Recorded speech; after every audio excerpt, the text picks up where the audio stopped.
दोस्तों, आज हमारा हिंदी का पेपर था जो कि 2024 का आप देख सकते हैं। आज हम लोग देखेंगे कि इस 20% जो ओमार सीट में आते हैं भरने के लिए, जिसको आप भरे होंगे, आज देखेंगे कि आप कितना सही वहां भर कर आए हो ओमार सीट में 20% के उत्तर। तो चलिए वीडियो को शुरू करते हैं दोस्तों।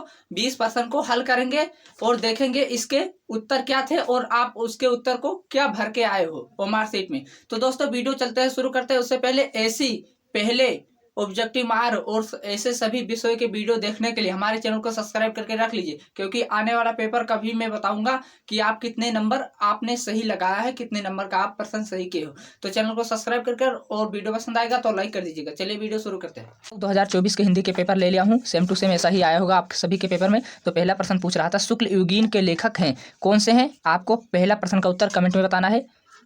दूसरा पूछा था, दूसरा गुनाहों का देवता किस विधा की रचना है? उपन्यास विधा की रचना है। अगर आप वहाँ सी लगाकर आए होंगे तो आपका यहाँ सही जाएगा। तीसरा पूछ रहा है, किशोरी लाल गोस्वामी की रचना है, तो किशोरी लाल गोस्वामी की रचना है इंदुमती। अगर आप डी लगाकर आए होंगे तो आपका एक नंबर यहाँ बन गया होगा, डी इंदुमती। तो हमारा तीसरा प्रश्न पूछ रहा था, ध्रुव स्वामिनी के लेखक हैं, तो ध्रुव स्वामिनी के लेखक जयशंकर प्रसाद हैं। तो आपका ए ऑप्शन सही हो जाएगा, ए वाला ऑप्शन सही हो जाएगा। तो पांचवा पूछ रहा है, संस्कृति और सभ्यता के निबंधकार कौन है? आप लोगों ने संस्कृत और सभ्यता के निबंधकार के बारे में अगर पढ़ा होगा तो आप लिखे होंगे। आपको ये भी कमेंट कर बताइए कि किन किन बच्चों ने सही ऑप्शन लगाया है, तो आप कमेंट करिए। तो हमारा छठवां है, भाव विलास के रचयिता हैं। भाव विलास के रचयिता कौन है? भाव विलास के रचयिता हमारे देव है। तो आपका डी ऑप्शन सही हो जाएगा, 6 का डी। और आते हैं सातवें प्रश्न पर। सातवां प्रश्न पूछ रहा है, रीति मुक्ति काव्यधारा की रचना है। रीति मुक्ति काव्यधारा की रचना किसकी है, या आपको कमेंट करके ये भी बताना है। मैं आपको 4% कमेंट करने के लिए बताऊंगा कि आपने 4 ऑप्शन सही किया है कि नहीं। तो हम लोग 8वें पर आते हैं। आपको 8वां प्रश्न पूरा, दूसरा सप्तक किस प्रकाशन किस वर्ष शुरू हुआ, या दूसरा सप्तक का प्रकाशन वर्ष है? तो हमारा 1951 को शुरू हुआ था दूसरा प्रकाशन। तो आता है 9वां प्रश्न, प्रगतिवाद युग के लेखक हैं। प्रगतिवाद के लेखक हैं शिवमंगल सिंह सुमन। तो आपका ए ऑप्शन सही हो जाएगा। 10वां पूछ रहा है, महादेवी वर्मा की रचना है।